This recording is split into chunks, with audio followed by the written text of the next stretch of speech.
बहुत समय पहले कपिलवस्तु नाम के राज्य में राजा शुद्धोधन और महारानी मायादेवी के यहाँ एक बालक ने जन्म लिया। उसका नाम रखा गया सिद्धार्थ। जन्म के समय ही एक ऋषि असित ने भविष्यवाणी की कि ये बालक बड़ा होकर या तो महान सम्राट बनेगा या फिर संसार को सत्य का मार्ग दिखाने वाला महात्मा। राजकुमार सिद्धार्थ का बचपन। सिद्धार्थ बचपन से ही अत्यंत दयालु और शांत स्वभाव के थे। किसी जीव को कष्ट में देखकर वे व्याकुल हो जाते। राजा शुद्धोधन चाहते थे कि वो दुख तकलीफों से दूर रहें, इसलिए उन्होंने राजकुमार को महल के बाहर की कठोर दुनिया से बचा कर रखा। युवावस्था और महल का जीवन।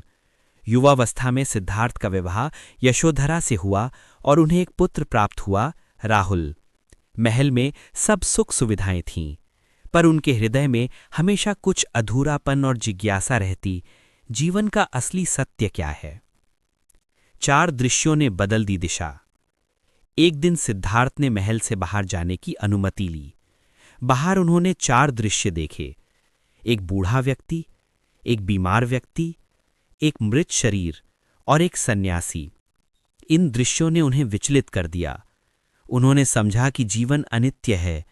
बुढ़ापा, बीमारी और मृत्यु से कोई नहीं बच सकता, और यही उन्हें सत्य की खोज की ओर ले गया। घर और राजपथ का त्याग। रात के सन्नाटे में सिद्धार्थ ने अंतिम बार परिवार को देखा और मानवता के कल्याण के लिए घर छोड़ दिया। वे जंगलों में गए, गुरुओं से सीखा, कठोर तप किया, पर मन का ज्ञान अभी भी अधूरा था। ज्ञान की प्राप्ति बोधि वृक्ष के नीचे। अंत में सिद्धार्थ बोधगया पहुंचे। एक पीपल के वृक्ष यानी बोधि वृक्ष के नीचे उन्होंने दृढ़ निश्चय किया कि जब तक सत्य ना जान लूं, उठूंगा नहीं। गहन ध्यान में कई रातें बीत गईं और अंततः वैशाख पूर्णिमा की सुबह उन्हें निर्वाण यानी सत्य ज्ञान प्राप्त हो गया। अब वे बुद्ध बन चुके थे, यानी जागे हुए।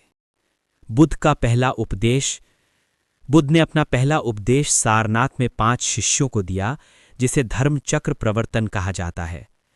उन्होंने 4 आर्य सत्यों का संदेश दिया। 1. जीवन दुखमय है। 2. दुख का कारण तृष्णा है। 3. तृष्णा का अंत संभव है। 4. अष्टांग मार्ग ही मुक्ति का रास्ता है। सारी दुनिया में शांति का संदेश। बुद्ध जंगल जंगल घूमते, नगर नगर जाते, लोगों को शांत रहना, करुणा रखना और मध्यम मार्ग अपनाने की सीख देते। कई राजाओं, साधुओं, गरीबों, अमीरों और सामान्य लोगों ने उनका मार्ग स्वीकार किया। उनका धर्म बौद्ध धर्म शांति और अहिंसा का प्रतीक बन गया। महापरिनिर्वाण। 80 वर्ष की आयु में कुशीनगर में बुद्ध ने अंतिम उपदेश दिया और शांत भाव से महापरिनिर्वाण प्राप्त किया, यानी जन्म मरण के चक्र से पूर्ण मुक्ति। महात्मा बुद्ध का संदेश। करुणा सबसे बड़ी शक्ति है। मध्यम मार्ग ही जीवन में संतुलन देता है। सत्य और धैर्य से हर दुख पर विजय पाई जा सकती है।